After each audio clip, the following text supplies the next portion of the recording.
Welcome, everybody. My name is Daniel Rothenberg. I co-direct the Future Security Initiative, which is a partnership between Arizona State University and New America, a DC-based think tank. And thanks for joining us today for the last session of our spring speaker series for 2024. And we are really thrilled to be hosting Günes Murat Tezcür, who is the school director in the School of Politics and Global Studies and a professor of political science here at Arizona State University. He's going to be talking about his new book, that's the title of the talk and also the title of the book, Liminal Minorities, Why Some Religious Groups Are Targeted for Mass Violence in Muslim Societies. Professor Tezcür is a political scientist who focuses on violence and identity within Iranian, Kurdish, and Turkish human geography. He is the editor of the Oxford Handbook of Turkish Politics and also a book called Kurds and Yezidis in the Middle East, Shifting Identities, Borders, and the Experience of Minority Communities. Before joining Arizona State University in 2023, he was the Jalal Talabani Endowed Chair and Director at the School of Politics, Security, and International Affairs at the University of Central Florida. So thank you so much for joining us today, and we're really thrilled to have you with us today, Günes. Just a little housekeeping. Günes will present his presentation, and then we'll have a Q&A session, and please drop your questions into the Q&A box in Zoom. And again, thank you so much for joining us today. So thanks much, Daniel, for this kind introduction. And I think I'm in a good company because I managed to attend some of your talks in the past, and they're actually very engaging speakers. And I am hoping that this will be kind of a good closure to this semester. So I'm going to talk for half an hour and try to basically make a case why my book is worth reading, and hopefully it will be compelling. And beyond that, I will be looking forward to your questions. So I'm going to share my screen for my presentation.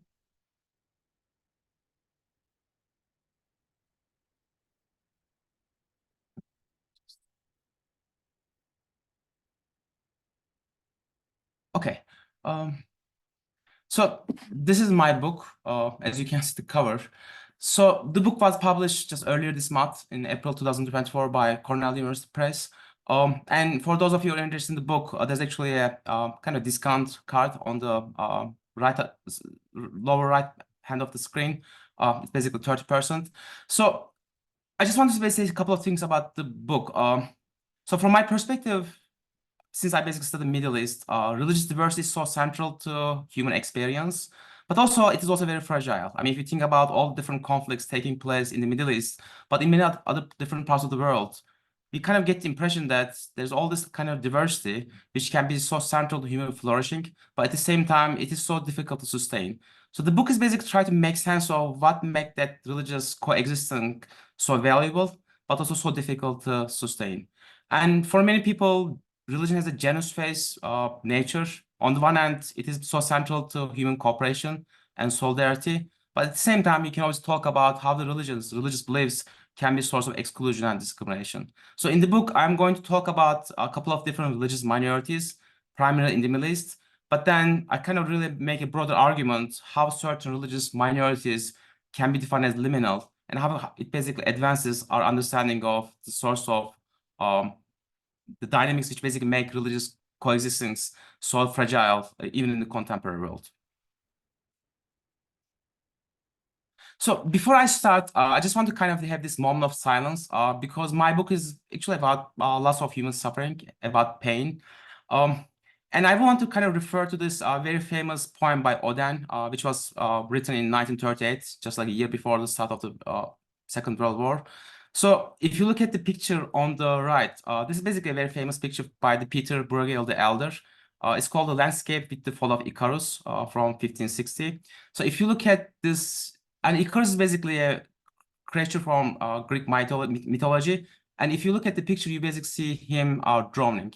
And then what basically picture tells us that even if this kind of important thing happening, the Icarus being just losing his life, then the life goes on. And the Oden, basically inspired by this painting, wrote this kind of, and I only used one, only a short segment of it.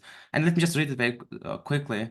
About suffering, they were never wrong, the old masters, and he's obviously referring to the Peter Bruegel.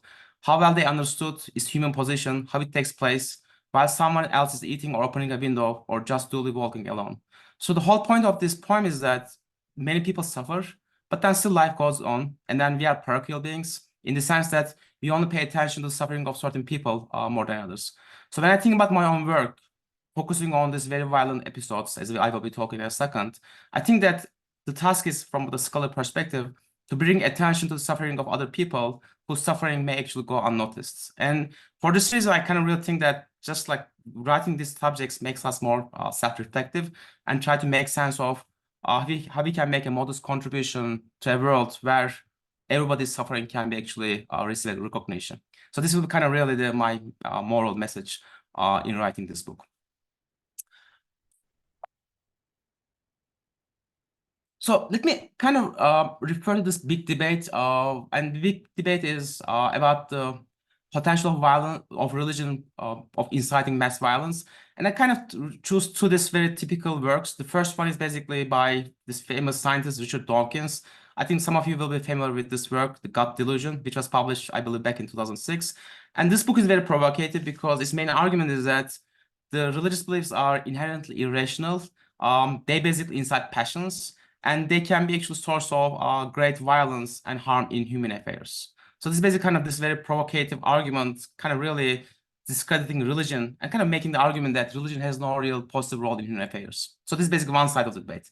The other side is actually has a very longer tradition, and I kind of choose one work by Engels, which is the Peasant War in Germany. But then in general, if you think about this very famous Marxist tradition, the basic idea is that even if people talk about religion, they are not talking about religion because human affairs are primarily about class conflict. They are basically about self-interest, power dynamics. So even if there are some religious claims, religious justifications, they are more like fig leaves, and they are kind of used as instruments to kind of really cover people's real goals, which are kind of really try to promote their own interests. So this is kind of really the two sides of the debate.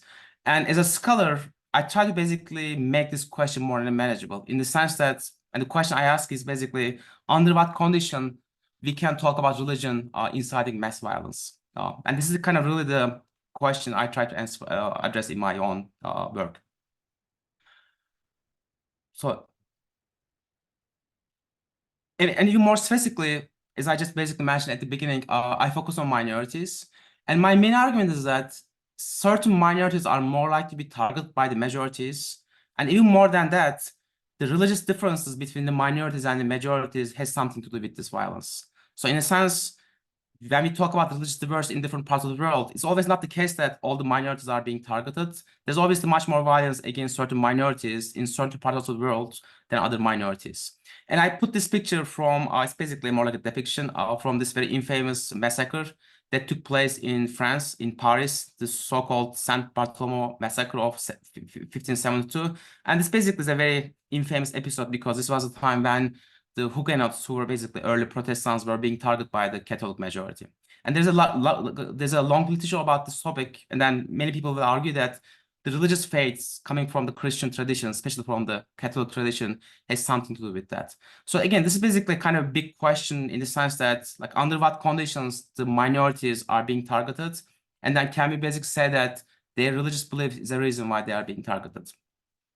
So my own contribution is coming with this term liminal, and I was having this interesting conversation with Daniel just before the start of this talk, because liminality, or the term liminal, has a long tradition in anthropology. I believe back in the 60s, when people talk about different rituals, in the sense that they say you're a young boy, you are going to be adult, and you go through certain rituals, and these rituals became part of your liminal experience because you are no longer a boy, but you are yet to be adult, and you have to go through this many different rituals in many different societies before you basically kind of complete this transition. So this is basically kind of how people talk about liminal in anthropology. I'm a political scientist, and there are some social scientists talk about the term, but then it is not really kind of used in religious affairs or like when people studying politics of religion. So the term itself has a long history. It goes back to the Roman times. It's a Latin term, limen. It basically simply means in-betweenness, ambiguity, lack of clarity, transition. So what I try to do is basically get this term applied to the relationship between the minorities and majorities, and try to make sense how certain minorities can be defined in a certain way that, and then basically explain why they're also being targeted. So let me be very specific. This is how I conceptualize the term liminal minority. So these are groups whose core religious beliefs and practices remain ambivalent, ill-defined, and stigmatized in the eyes of elite and ordinary members of a dominant group. And this definition has two core concepts or two dimensions. The first one is when we talk about religious affairs, we typically talk about big religions, Islam and Christianity, Judaism and Islam, or Hinduism and Islam. And all these big religions are kind of may have hostile relationships. They can have some antagonism against each other, but at the end of the day, they basically have all this like strong theological recognition of each other. So in the sense that they kind of have all this kind of a long tradition of engaging each other. But the groups I am focusing on, the minors I am focusing on, are not necessarily the ones who receive this theological recognition. So they are typically described as being heretics, if not infidels, imposters, and they're not even perceived as being proper religions. And I will give some examples to kind of make this point clear. But this kind of really so central to the definition of liminal minority, because when I think about liminality, I'm not thinking about like Abrahamic religions like, again, Islam, Judaism, or other religions like Hinduism or Buddhism. I'm basically talking about certain religions which kind of really remain in betweenness, lack clarity, and who are basically whose main theological contributions are kind of really discussed or basically disputed. So this is basically the first dimension. The second dimension is these are also religions with a long history of stigma from the eyes of the dominant majority. So they are typically accused of engaging in sexually illicit practices. They are accused of being impure. They are accused of being like politically deviant groups, and which also means that this kind of stigmatization are associated with the members of this religious belief. So, and this stigmatization doesn't only come from the elites. They don't only come from the clerics, but they also kind of very widespread among the ordinary people. Since I'm basically going to talk about the Yezidis, which is one of the main focus of this book. So just to kind of give you a very brief background, the Yezidis is a small minority. They are historically based in Iraq, in northern Iraq, and many people will argue that their origins go back to the 12th century. But then, even if they had this kind of long history of a millennium history, they never get the status of being a proper religion from the dominant Sunni majority. So they are typically accused of being devil worshippers. And this kind of really reflects a misconception about the peacock angel, which is so central to Yazidi belief. But from the traditional Muslim perspective, the peacock angel is actually the devil itself. So from this perspective, if you worship peacock angel, you're actually worshiping the devil. And this kind of really has been so central to how many Muslim clerics pursue the Yazidis for many centuries. And this also obviously they legitimize their own religion. And there are all these different conspiracy theories against Yazidis, arguing that they're engaging in certain practices which are completely unacceptable. And this is basically what I mean stigmatization. So, and the picture I use in this slide is the Lalish temple, which is basically the main temple of the Yazidi religion. It is based in Iraqi Kurdistan in northern Iraq, and the place is called basically Sheikhan. So these are two questions that really motivate my own research. But before I kind of focus on these questions, and I may actually go back because it will be useful. So when I talk about liminal minorities, let me also give you some specific examples. So again, the Yezidis, which are based in Iraq, is a typical liminal minority, which is also one of the main case studies in my book. Then for those of you who are familiar with Turkey, Alevis in Turkey will be another liminal minority. For those of you who are familiar with Iran, the Baha'i faith, and there's obviously many Baha'is living in the United States. So Baha'is in Iran will be another liminal minority. For those of you who know the Asia, Indonesia or Pakistan, the Ahmedis will be another example. And it's not basically unique to Muslim world, but then we can talk about liminal minorities in other regions. So for example, Yahweh Witnesses, from my perspective, from my conceptualization, will be another liminal minority. Rastafarians in Jamaica will be an example, or the Mormons. I mean, not nowadays, but I will also classify Mormons as being liminal up until maybe mid-20th century. So I'm not going to say that liminal Mormons are liminal, but I think they used to be a liminal minority for many centuries, or at least for a century, maybe before the mid-20th century. So these are some of the examples I actually talk about in my book. So Okay, coming back to the question. So I started writing this book back in 2017, but what really motivated me, what happened in August 2014. So the self-styled Islamic State, IS, just to give you some historical background. So IS emerged in 2013, first in Syria, but there's also all this kind of previous Al-Qaeda presence in Iraq. And ultimately, in summer of 2014, IS became the dominant force in many different parts of northern Syria and northern Iraq. So first, they captured the city of Mosul, which is the second or third largest city in Iraq, in June 2014. And then 2 months later, in early August 2014, they start to attack Yezidis, which are based in this border region between Syria and Iraq. And what basically kind of really motivates me is that when we talk about IS, we typically talk about foreign fighters, which is actually true because there are tens of thousands of people who join IS from different parts of the world.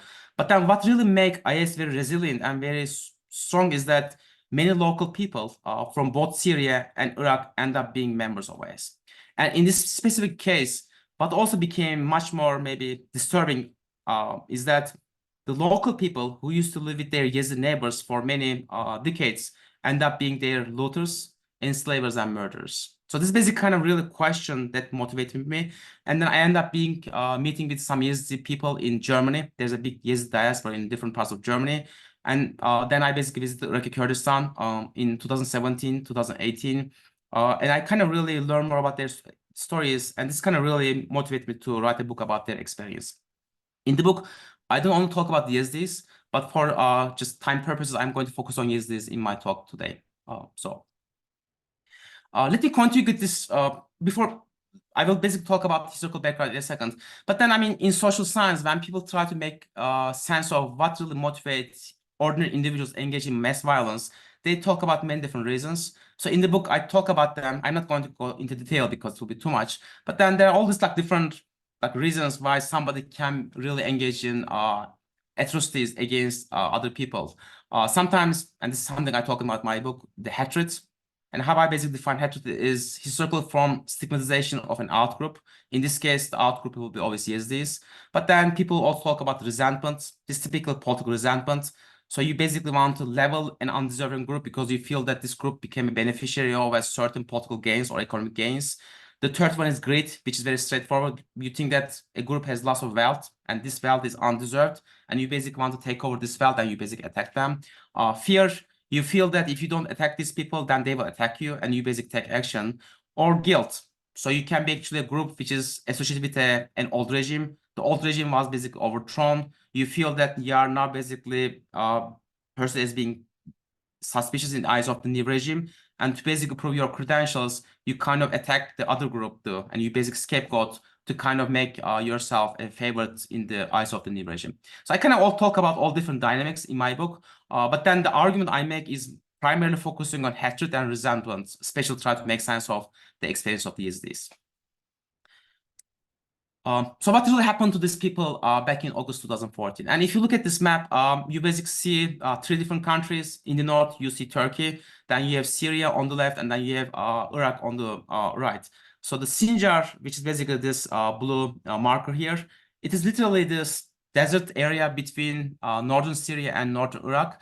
So there used to be probably around maybe 250, 300,000 Yazidis living there.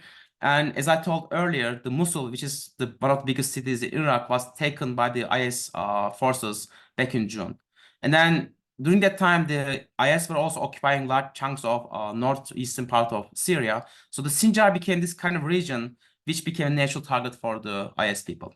But then there were some Kurdish forces who were basically protecting the area. So the IS basically started this huge attack on the early morning of August 3rd, 2014, almost 10 years ago. And then unfortunately, all the Kurdish forces basically fled in despair.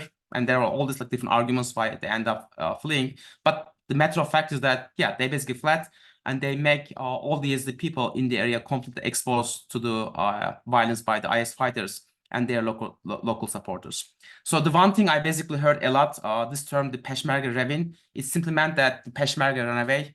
They were supposed to protect us, but they did not, and this basically created this big disappointment in the eyes of the Yazidis. And the second thing I basically discovered is that most of the people who attacked the Yazidis were actually, again, local people. So they were not like foreigners. They were not people coming from Germany or from Egypt or from Turkey. They were actually people who are living in the region. And this obviously gives them advantage because they know all the logistics, they know how to attack them. And in some cases, they basically deceive the Yazidis. So they basically promise them safe passage, but they end up either killing or enslaving them. So during this period, around 1,500 Yazidis were killed, mostly on August 3rd. 1,500 more died on Mount Sinjar. I mean, you can see this the small mountain here. That because they were exposed to heat elements, they didn't have enough water, they didn't have any food, and the IS actually put a siege around the mountain, which basically led to all these deaths. And then maybe most tragically, around 6,800 Yazidis, mostly women and children, were taken captive. Women become sex slaves, and the children were indoctrinated, and then they were actually taken to the IS camps to be trained as fighters. I mean, again, it has been 10 years since this violence, and maybe half of the people were kind of really survived because they escaped, they were ransomed, or they basically simply, when the IS collapsed, they kind of liberated. But then the remaining of the people were either died, or many of them actually still remain in captivity. They also, probably the children, lost their identity, and they basically become something else in this period. So the term, which is kind of interesting term, I mean, I try to use some of the terms used by my interviews because just to kind of respect their experience.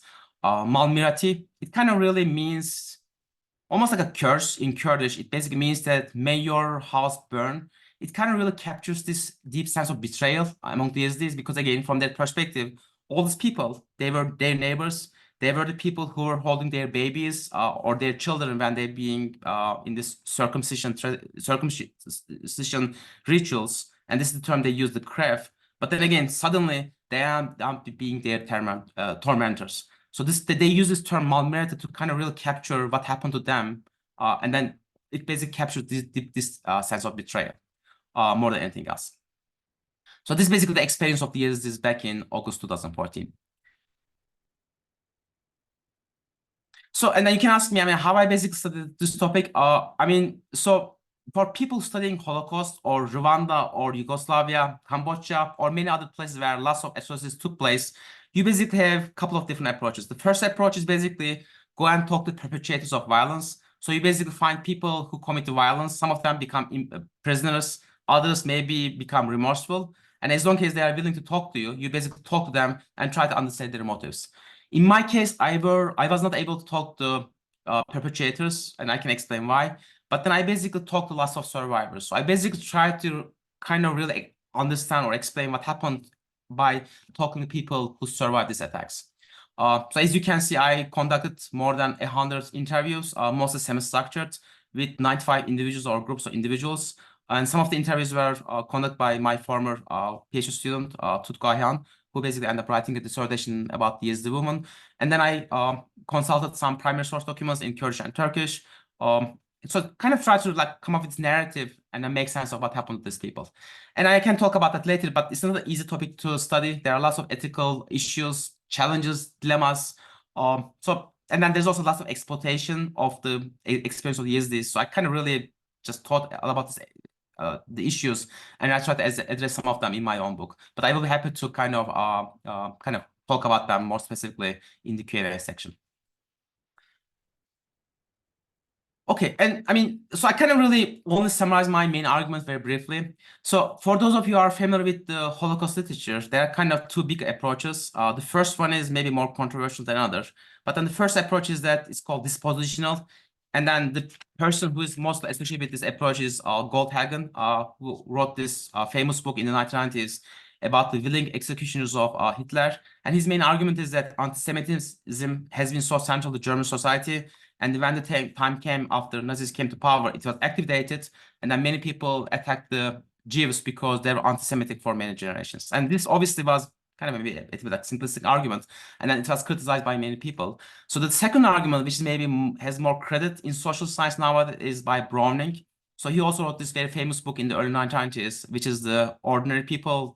It's about basically this battalion of the German soldiers, mostly middle-class, middle-aged people who commit lots of atrocities in occupied territories in East Europe during the Second World War.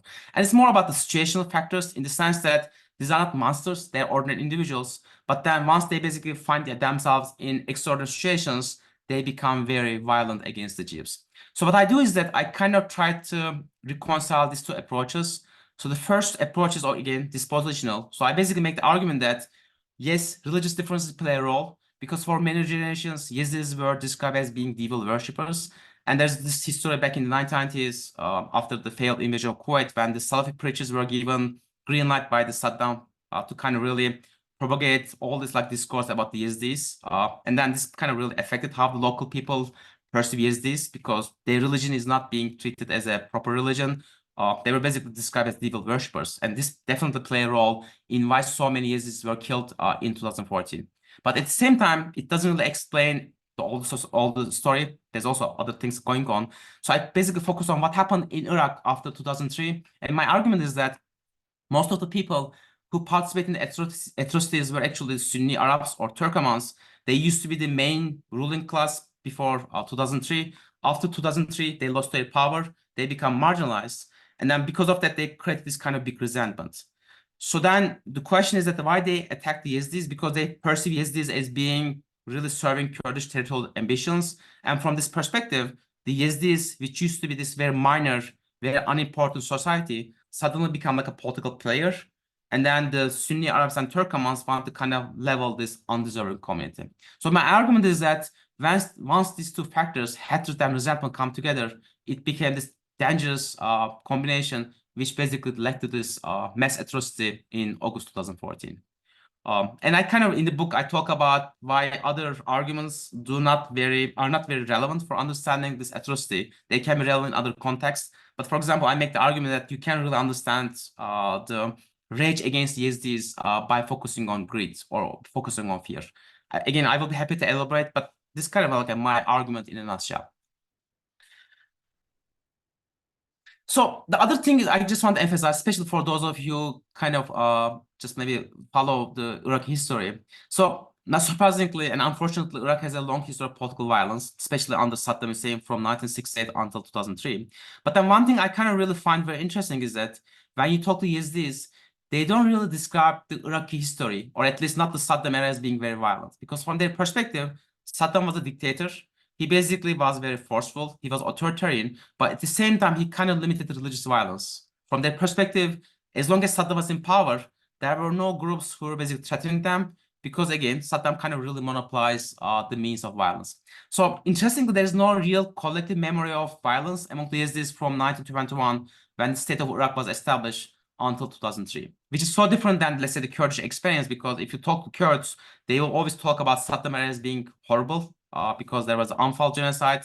Tens of thousands of Kurds were basically killed in the 80s. But then this is basically maybe the big difference between the Yazidis on the one hand and the Kurds on the other hand, because again, their perception of how the Saddam era kind of really just like the operated look very different.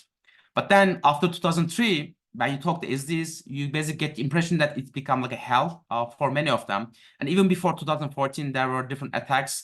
There was this bomb attack back in 2007, which killed maybe more than 500 Yazidis, probably the worst terrorist attack in the entire post-Saddam era. And then many Yazidis were either killed, harassed, intimidated if they basically go to Mosul, other cities. I mean, there was all this kind of this extremism, which really perceived the Yazidis as being people who have no place in their society. And again, this is because of this hatred and the resentment make this Yazidis people that need to be dealt with in the eyes of their local people. So, and maybe if I think I have still some time, so I just want to maybe kind of, it's a short clip, and Hogir Mohammed, who's actually a researcher based in Iraq, he was kind enough to go to Sinjar in March, and I think he navigated like 10 different checkpoints. It's a very contested area. But then there's this kind of important Yazidi memorial, a genocide memorial, which was established back in, I think, November of last year. So I just want to maybe play this clip very quickly, if it does.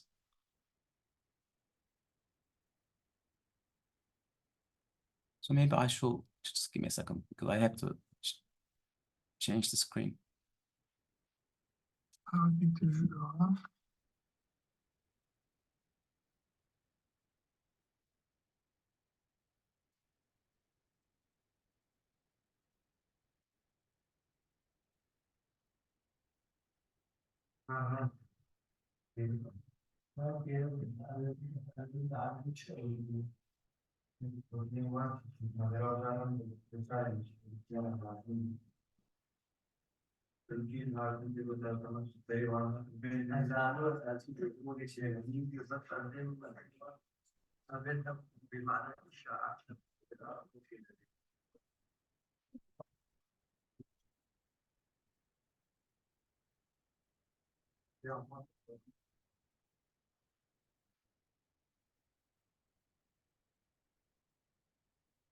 Okay, just go back to my presentation, and I will explain why I just basically showed this.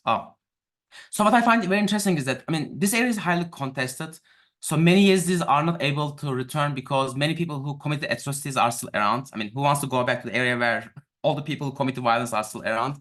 There's also like all these different political groups, Iraqis, Shiite militias, the Kurdish militias, the Turkey. They all basically contest to kind of establish hegemony in the area. So it's not an area where many Yazidis can return.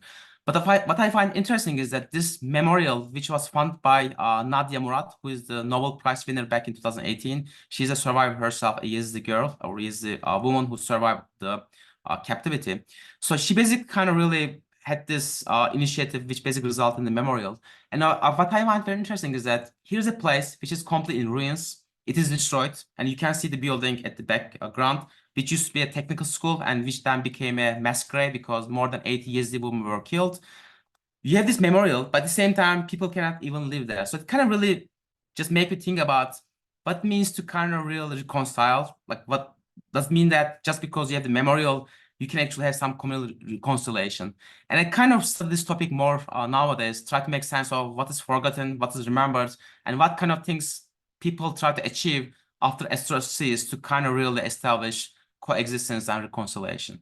So basically, if you think about these situation at the moment, they became this global religious minority which is persecuted and which basically deserves protection, which is, I think, a positive thing. But maybe this is the only positive thing that came out of that atrocity back in 2014, because there's a huge fragmentation among the community. The community dispersed. I think maybe around 200,000 people still in the camps, mostly in Iraqi Kurdistan. Others become refugees in Germany, in France, in Australia. Some of them end up coming to the United States. There's actually a Yazidi community in Nebraska. So this kind of really resulted in the huge kind of a turnover or like a big transformation of the Yazidi community. But at the same time, they basically being recognized as a global religious minority which deserves protection. So it's kind of, I think, ironic from this perspective, unfortunately. So, and let me just basically try to wrap this up, and I will be looking forward to your questions. So, I mean, maybe one positive thing I can say about the American role in the Middle East is that the United States actually play a role in saving lots of Yazidis back in August 2014, because I talk about this siege like around the mountain. So Obama administration authorized strikes, and the strikes basically enable airstrikes enable lots of Yazidis to escape to safety. So this is basically maybe when we talk about humanitarian interventionism, which is obviously very controversial, but here's a case where people can have a more kind of a positive kind of understanding of how humanitarian interventionism can actually work, can actually save lives in this kind of situation. The second thing is that, I mean, there's this kind of a very important paradigm, the never again paradigm, which probably comes from the Holocaust studies, versus oubliance. This is basically a French term, which basically means like forgetfulness. So this is kind of this big debate about at what point you want to kind of really move away from the past atrocities and maybe kind of forget about the past and then try to basically establish a new future, which is no longer under the shadow of the past. And I basically like try to make some comparative perspectives. So this is like this famous place in Montgomery, Alabama, the picture on the left, the National Memorial for Peace and Justice, which kind of become important because it is dedicated to the memory of the people, the African Americans who were lynched from the segregation until the civil rights era of the 1950s. So, but then if you go to Montgomery, what you see is that, yes, you basically have this like huge recognition, a kind of a symbolic gain, but at the same time, all the structural inequalities, which basically create this racial disparities, still persist. And when I think about the Yazidi experience, I see something similar, because ultimately, yes, now you basically have this genocidal memorial in Sinjar, which is basically no man's land, because nobody can actually return to Sinjar given the political circumstances. So, and the question becomes, I mean, we have this kind of a complete focus on recognizing past atrocities, but then does it really help for the community in the present? And I think it's a kind of open question from my perspective. And then finally, this is basically what I try to say in my book at the end. It is important for us to be more self-reflexive about on our religious norms and teachings, because this is the only way we can transcend liminality. And liminality is obviously just from the perspective of the dominant majority. I mean, these religious groups are not describing themselves as being liminal. It's just basically how the dominant groups really perceive this religious minorities. And then only if they basically kind of really look at their own religion and try to basically have a more kind of like a humble understanding of what religion means, then we can actually transcend liminality and maybe prevent that kind of atrocities taking place in the future. So I think I will be stopping here, and I hope that I make a good case for the book, and it will be hopefully worth your time reading the entire book. So thank you. Ganesh, thank you so much for that presentation. It's a fascinating presentation, and you mentioned one of the goals is hopefully people will go out and buy the book. And I can say this is a truly unique book. It's one of the few books by a political scientist that engages Walter Benjamin's thinking and Jacques Derrida and Friedrich Nietzsche. And it really takes a very broad-based perspective on political violence, a subject that, you know, quite a lot of political scientists have been writing about for a while. One of the key claims that you make is that there's something specific about religious belief and the orientation of mass violence along religious lines that merits attention. And you say that there's certain violence that's only possible when articulated in reference to religious values. Mm-hmm. And I'm wondering if you can elaborate, because of course, many of the most disturbing cases of mass political violence, say Rwanda, say Mm-hmm. Cambodia, et cetera, they might have had religious overtones at moments, but they don't seem to be motivated by religious belief. And yet then there's other cases that are motivated. What can we take away from your study to help understand more about mass violence as it plays out in a religious fashion? I mean, Daniel, I think this is a very important question. Thanks for asking it. And yes, I agree, because I mean, so sometimes we engage in this still debate saying that is religion more violent than nationalism or some other forces? But I mean, no, because there are obviously many different reasons why states or non-states can engage violence. You give the example of Rwanda or Cambodia, and I completely agree, because religion only play probably a minor role in this huge atrocities back in the 1970s and 1990s. But at the same time, the argument I try to make is that sometimes people look at religion, they kind of underplay its role, because especially in social science, what we say is that, okay, if somebody talks about religion, they are not really talking about religion because they talk about their self-interest. They were basically their power play. So in a sense, the politicians talk about religion, not because they believe in religion, but they kind of really want to mobilize masses to attack their neighbors for their own personal gain or for political gain. But then my question is that, then how are we going to understand why ordinary people actually get motivated by religion? Because then if the politicians are more like instrumentalists in the sense that they kind of use religion as a instrument to advance their own self-interest, it doesn't really tell you anything about why the ordinary people take religion seriously. And the argument I make in the book is that, I mean, yes, there are actually some good reasons why ordinary people may take religion seriously, because in these particular cases, if their neighbors are defined in very pejorative terms across generations, ultimately it creates this kind of a huge potential for violence. It doesn't mean that they attack their neighbors next day, but then again, it basically means that they have all this kind of a stereotypical understandings, which became very dangerous if the political circumstances change. I mean, in the book, I basically make the case that as long as it's an authoritarian state, it can be actually good for religious minorities, because then authoritarian state actually keeps everybody under control. But then if the authoritarian still somehow dismantles or become weaker, it can be very dangerous for religious minorities, because then ordinary people actually take the mantle of law to their hands, and they can actually really use the religious beliefs to kind of really attack their neighbors. So, I mean, what I try to basically make is that from a social science perspective, it's so kind of important to really take the role of religion seriously, especially when we want to understand the motives of the ordinary people. But obviously, it doesn't mean that, I mean, the religion is more religion than nationalism or so, because I also make the argument in the book is that most of the violence in the 20th century is actually conducted by the states, and they don't necessarily pursue religious agendas. In most cases, they basically pursue imperialist or highly ethno-nationalist agendas. And for those in attendance, if you have any questions for Ganesh, please just drop them into the Q&A box in Zoom. Maybe a particularly interesting part about this book is that, and something that sets the book apart from a lot of social science work, is you go an extra step and suggest that there are some answers. There's some ways to inoculate a society against the devastating effects of this kind of violence. And interestingly, you suggest that religion might be a tool for minimizing conflict. I thought maybe you could speak a little bit about how you play that point out in the book. I mean, yes, because again, like when people talk of religion, there's this tendency either to minimize is maybe more the sacred role or kind of really maximize it because like, I mean, most of people either write about religion as a source of conflict or violence, or they talk about religion as more like a peace building process. I mean, there's always all this literature try to make the argument that, for example, religious leaders can play a role, a constructive role in different like contexts from North Ireland to some of the Muslim countries. But what I basically say is that it is so important to kind of really pay attention to the role of the clerics or people who have some authoritative position within religion, because these are only people who can actually shape people's perception of the other groups. Because let's say if the Yezidis are described as devil worshippers, who is going to change this perception? Because Yezidis are not helpless.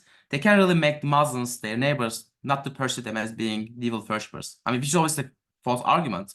But the only way to kind of really change this perception is kind of engaging Muslim clerics. Because only after Muslim clerics try to make the argument that these are Yezidis and they are basically deserve respect, they are basically deserving dignity, then ordinary people will basically no longer perceive Yezidis as being devil worshippers. But then again, it's just basically more about like really engaging certain kind of religious dialogue and basically bringing the religious leaders from the other community to the table, because there's no other way you can actually change these kind of perceptions. And this is something I try to make in the at the end of my book. And again, like if you think about what happened in the last 10 years, is that maybe this is the only positive thing which came out of this atrocity, is that many people may pay more respects to Yazidis. They at least no longer call them as devil worshippers or in some other pejorative terms. So in a sense, I mean, they basically gain more recognition, which may be actually good for the survival of the Yazidi community in the long run. It doesn't help them given the circumstances, but that can be actually a positive force for the next generations to come. So. A question here from one of our colleagues, Shirvan. Thank you, Professor, for a wonderful presentation. I would like to ask about the role of property rights and resource distribution as a joint motivator for political religious violence. Did you find any evidence of this in your case studies? So Shirvan, thank you for this question. And I mean, it's an important question because in many other contexts, I mean, yes, you can definitely talk about why how the property or basically quest for land for wealth may play a role. I mean, I think it's not a coincidence that many of the Armenians in Ottoman Empire were actually richer than their neighbors. And then when the genocide took place, many of them actually lost their properties. And obviously, greed played a role. Or if you think about like East Europe during the Holocaust, there were lots of property among the Jewish people, and then this was the main reason why their neighbors attacked them. But in this particular case, I don't find it very relevant, and the simple reason is that because Yazidis were very poor. I mean, for those of you who remember Sudan, which is obviously another, unfortunately, a case conflict take place, Darfur back in the 2000s. So Darfur was a very poor region, and when I talked to some Yazidis, they were saying that Sinjar is more like Darfur in the sense that it is the most impoverished area in the entire country. So it's not like the Yazidis were rich or they were basically prosperous. I mean, they were basically very poor people to start with. I mean, the only exception to this kind of a pattern is that when the neighbors perceived the Yazidi women as being properties, because, I mean, again, there was a mass rape, mass enslavement. This probably play a role to a certain extent because, again, like once you basically capture the entire Yazidi community, you basically take ownership of their woman. And when you basically take ownership of their woman, then obviously they become your property. I mean, it's almost like this kind of a like an old style of slavery, which is so unfortunate. But yeah, I mean, there was this kind of just like more like in a sense, like the masculine and very kind of almost like a toxic identity play a role in why the Yazidi women were targeted. But other than that, I mean, if you think about the more material wealth, again, it didn't play a big role simply because Yazidis were very poor from the beginning. So I mean, their neighbors were always basically richer than them. So. You've mentioned you somewhat deal with this issue of sort of transitional justice and these various mechanisms through which sometimes in the aftermath of conflict, there are efforts to document the severity of violence, to engage in truth-telling, to seek different mechanisms of recognition of the severity of violence and the suffering of people. But given that one of your answers as to how to mitigate or minimize or even maybe prevent this sort of violence has to do with generating and encouraging a religious discourse that's counter to that sort of targeting, do you think in the case of Yazidis, it's a productive process to engage in truth-telling, to erect memorials, and to Mhm. seek to draw attention to the incredible suffering of Yazidis. I mean this for the sort of long-term health and well-being of the communities. I think I do because again, like having this memorial that I just showed you the video earlier in the talk is important because I mean this is like a place where not many people visit, but ultimately, if nothing else, for the healing of the community, a place where people come, they can actually have these commemorations, they can actually remember what was lost is important. But sometimes, I mean, we kind of really maybe put too much premium on that kind of efforts because I mean, when you think about the Sinjar area, which is completely in ruins, so we are kind of talking about the memorial which is almost inaccessible to anybody else because you have to navigate 10 different checkpoints. Some of them are basically being manned by Hashtishabi, which is basically Shia militias affiliated by Iran, to be able to reach that that site. So there's some irony there because yes, there's this kind of recognition, I think, which is important for future, if nothing else, for the well-being of the community. But on the other hand, I mean, the circumstances in Sinjar remain very complete destruction. So it's kind of really ironical, like a contradictory situation when I think about the current situation. So yeah, but I mean, I don't want to kind of dismiss the role of the recognition, which is very important, like symbolic justice. But again, if people can no longer return to their homeland, I mean, what you may get from symbolic justice will be actually very limited.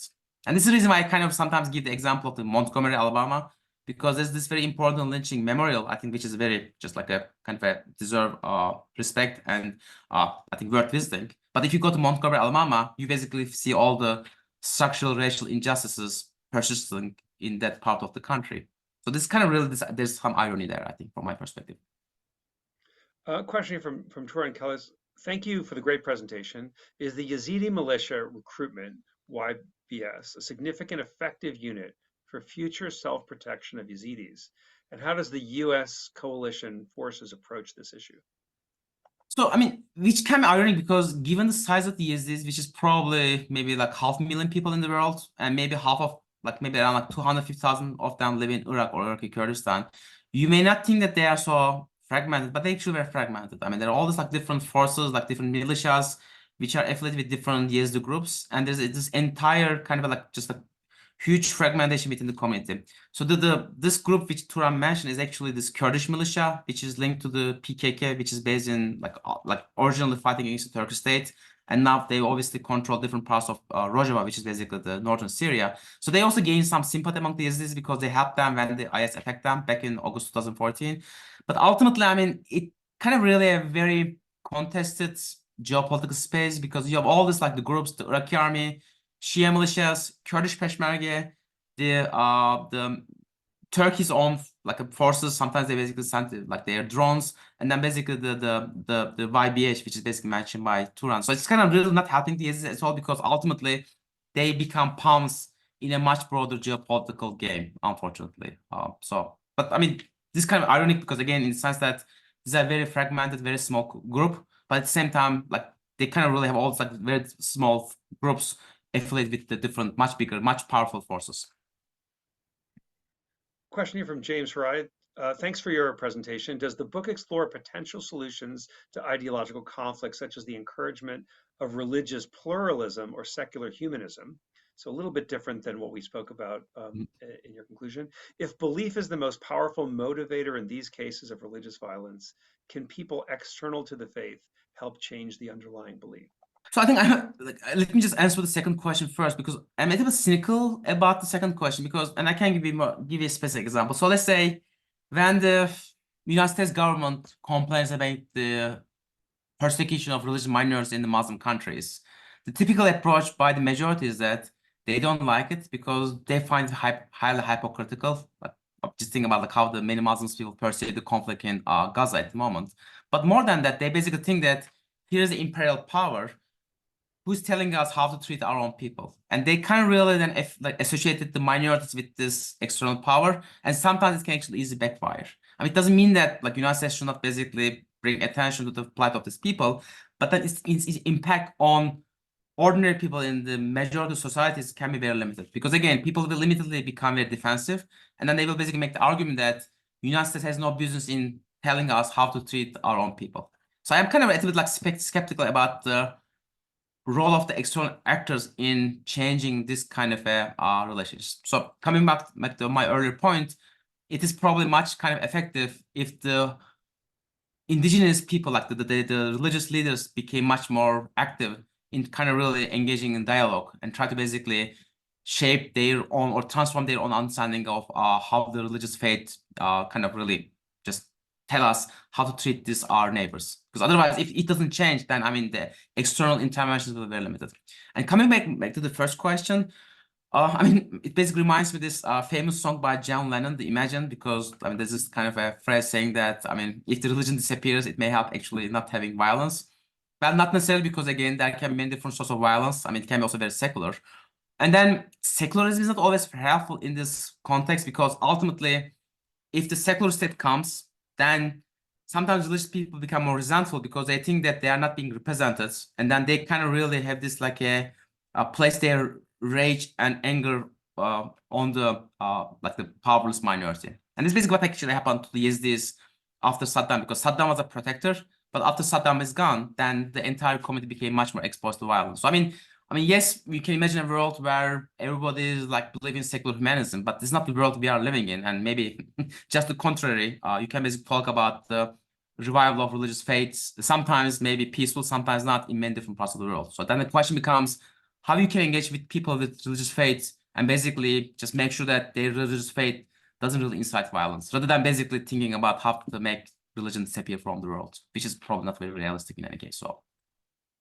So are you seeing in this part of Iraq a movement in which clerics are forwarding different kinds of ideas with a religious grounding to encourage peace and reconciliation among these various communities that not that long ago were involved in, really horrific violations? Not necessarily, unfortunately. I mean, when I talk to Yezidis, some of them basically tell me that the people who commit violence are now free. They just switch sides. Now they are basically affiliated with the Shiite government in Iraq. So there's no real reconciliation, to be very straightforward. I mean, yes, there's actually not much violence because IS was defeated. They're not completely eradicated, but they are no longer powerful. But it doesn't mean that the people come to terms. I mean, there's no real conciliation. I mean, also think about the United States. I mean, after so many years or decades, it's even sometimes difficult to talk about reconciliation about what happened in the Civil War. That people have different interpretations, and I mean, sometimes it takes a couple of generations for even a much wealthier country to basically talk about the real, genuine reconciliation. In Iraq, I mean, I will say no, unfortunately. I mean, there's no reconciliation, which is actually obviously very dangerous because it also means that, I mean, if the circumstances change, then people will be motivated to attack against each other. I mean, Daniel, you will remember obviously this Anand Gopal, which is obviously one of the FSI fellows. He has this article in New Yorker a couple of weeks ago about Al-Hol camp, which is basically most of the IS people were kept. I mean, it's almost like a timberbox because if the circumstances change, people in the Al-Hol camp will probably engage in violence because they don't look very reconciled. I mean, they basically look very upset, I think for the obvious reasons. And as long as the American army is there with the Kurdish forces, yeah, they are basically under check. But then what happens if the circumstances change? I mean, yeah, so it can be very dangerous and it can be a very unstable situation. Um, what do you think about the move that's common in different parts of the world to engage in material exchanges, in reparations, in some sort of actual form with which those who've suffered get something? They get land, they get payment, Mhm. they get some kind of material mode of offsetting what they've suffered. Do you think that that would contribute in the case of the Yazidis to some sort of betterment of the overall situation? It may, but then there are some risks because actually there's a program by the Iraqi government. They kind of make some payments, I think monthly payments to Yazidi survivors, mostly women, the women who basically lost their families, and then they receive some payments from the Iraqi government. It's not like a reparations in a sense, but yeah, they basically there's some material dimension in it. But I think risk is in some cases the people who are the members of the group from which the perpetrators come, they even feel more resentful because then their argument is that we also suffered. But then, hey, all the suffering of these people are recognized, and then we have to pay for all their suffering, even if we basically lost lots of things in this conflict. I think this is just something requires really political entrepreneurship, because yes, reparations can be so important for the victims, for their recognition, for their well-being. But at the same time, yeah, it can also create lots of resentment among the group from which perpetrators come. Because one thing I actually realized in this research is that for us as outsiders, it can be clear who's the victim, who's the perpetrator. But once you basically start talking to people, everybody can claim victimhood. And if somebody claim victimhood, they can actually be resentful because the argument is that we also suffered and nobody cares for us. And now we are basically asked to pay for these things for which we are not responsible. So it really kind of requires lots of dialogue and political engagement before reparations can be part of a long-term reconciliation project from my perspective. And it's not very easy to achieve that. Yeah, please. A question here, which is sort of the big picture question. As someone who is not very familiar with this important topic, what would you consider as key for understanding reasonings behind liminal minorities being targeted? So, like in the case of IS, they actually, I have to give them credit because they were so straightforward. I mean, in their own publications, in their old speeches, they literally said that we are going to kill Yezidis, we are going to eradicate them from this world because they are devil worshippers. And they basically practice what they preach. So they were not actually playing any language games, and they were basically saying that because Yezidis are not, like, they are basically traitors, they are basically heretics, they are imposters, we are basically going to attack them. And this basically comes back to my question about the importance of religious teachings, because unless you change these religious teachings, these kind of beliefs and perceptions will also persist. So this just very kind of like makes very just a disturbing reading. But yeah, like in the case of IS, they literally preach what they practice what they preach. So in this sense, again, like just kind of reiterate my point, it really means that people need to take religious teachings and norms very seriously. I mean, we can only ignore them at our expense. But again, as outsiders, there's so much we can do. It basically requires lots of engagement by the community leaders like the ulama, clerics, and so on, to be able to basically change this kind of teachings. So otherwise, I mean, like they stay among people, and then if the political circumstances change, they may still basically fuel different cycles of violence. So we're here in the US and talking about a place that's quite far away. It's not only Iraq, it's a fairly isolated part of Iraq. Enormous suffering was experienced by Yezidis. That was relatively well covered. People who follow the news know something about that. But what do you think is the lesson, the takeaway from your research for what, say, the United States government could do to prevent another situation like that, to do something positive or ameliorate the conditions there? Or is it better, is this really the takeaway from your research, that a power that's far away and distanced and not particularly connected to those people really doesn't have much ability to influence what happens on the ground?